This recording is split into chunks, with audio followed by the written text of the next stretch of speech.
I'm Cydni Tetro. I'm the CEO of Brandless, and I'm here today with Alex McArthur, who's the CMO at Kizik, and we're going to talk all things consumer. Excited to be here. Well, thanks for joining me.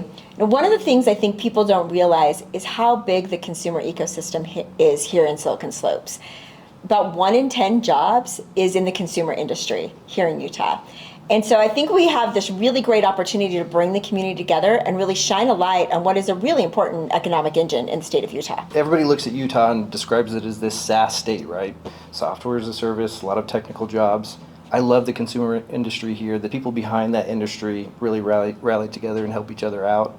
So I'm excited about the Consumer Summit and what we can do with it. Yeah, and for me, that's one of the things that I think makes communities stronger is when you can bring everyone together. And when you create this momentum by allowing those conversations, the best practices, the ecosystem to build on each other. So you've had an opportunity to be in the consumer space for a long time now.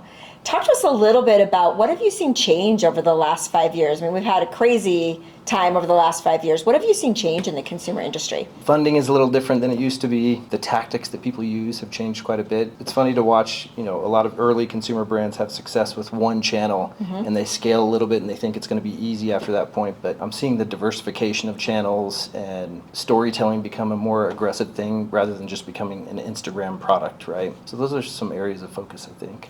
I think you're reflecting on this idea that so much has now become brand building versus just tactic for acquisition. Exactly. And there really is a difference between those two. Yeah. I mean, you've built a couple of really interesting brands. Like, how do you think about what is necessary for brand building? For the two brands I've been a part of most recently, Purple and Kizik, we didn't raise a lot of money early on, so we had to take steps. So we kind of were that Instagram product in the beginning. As the revenues increased, you start to add in the different techniques and strategies to build upon that. So for me, it's really knowing when is the right time to turn on certain things. That becomes vital because I see so many brands treat their marketing like checklist marketing where they think, I have to do all the things, but if you don't have the revenues to accomplish each of the steps along the way, you find yourself upside down.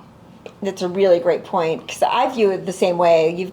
You can't do everything, right? I think oftentimes the mistake people make is trying to imagine they can do everything, but it's really about who's your customer, what do they need, and how do you build. What's been one of the most fun things that you've had an opportunity to execute on from a brand tactic side? Most of my brands are known for video marketing, right? So Purple especially had video ads that millions of people saw, and Kizik in a similar vein. So I really like to come up with creative concepts that can stand out from the crowd, be differentiated, memorable. And I feel like video does a great job of that. So showing what's different versus just telling people or running display ads. Those types of campaigns have been fun. In the end, I really just feel lucky to be a part of brands with really differentiated products. So that's made my life a little bit easier, if I'm honest. But yeah, it's actually hard to take something to market that isn't differentiated, that people don't find something that they completely love. What's the favorite campaign you've ever done?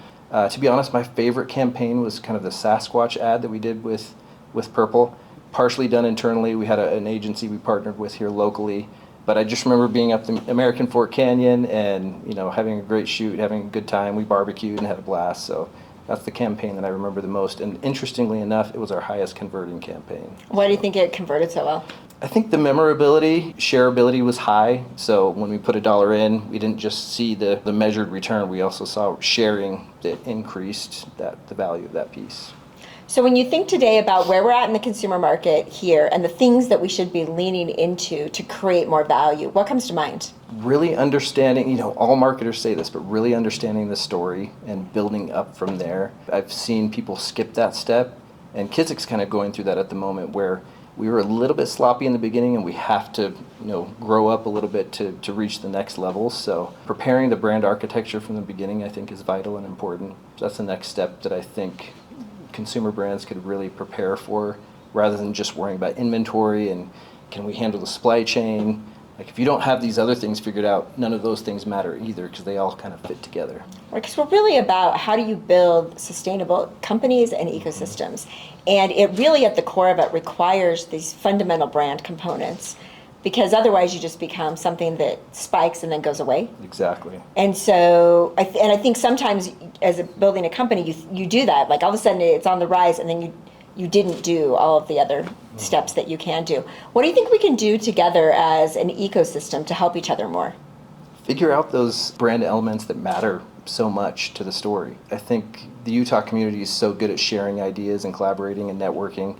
I think if we all got together and huddled up more often and talked about what's working, what's not working, I think that would go a long way. So really nurturing the relationships that have been built here in Utah already. Sometimes I think we all get so busy doing our thing, we forget to do that additional networking that makes such a big difference. The learnings you pick up. So again, the summit I think is the best place to do that. Yeah, well, I totally agree. One of the catalysts for it was how do you bring together the community? Because I believe when we share things more, then it elevates everything. It increases fundraising. It increases the opportunity for best practices. Like maybe we don't have to overcome the same obstacles that someone else already overcame, and we can leapfrog those and run into the next ones. I think more that we do that, the more we shed a light on it, and actually the stronger the ecosystem becomes. And the worlds are merging so much, the tech world and the consumer world, and every ecosystem seems to touch each other. And the more I think we invest in that, the better as a community we become. Agree 100%. I don't know if I could add much to that. That's dead on. Well, we'd just like to invite everyone to join us at the Consumer Summit on May 24th. It will be at the Hale Center Theater in Sandy. And we're really bringing together all the names that you know inside of consumer. And we have an amazing number of great consumer brands. And it's really to do this, to be better partners and help our ecosystem. Exactly. We look forward to seeing you on May 24th at the Consumer Summit. You can register now at consumersummit.org.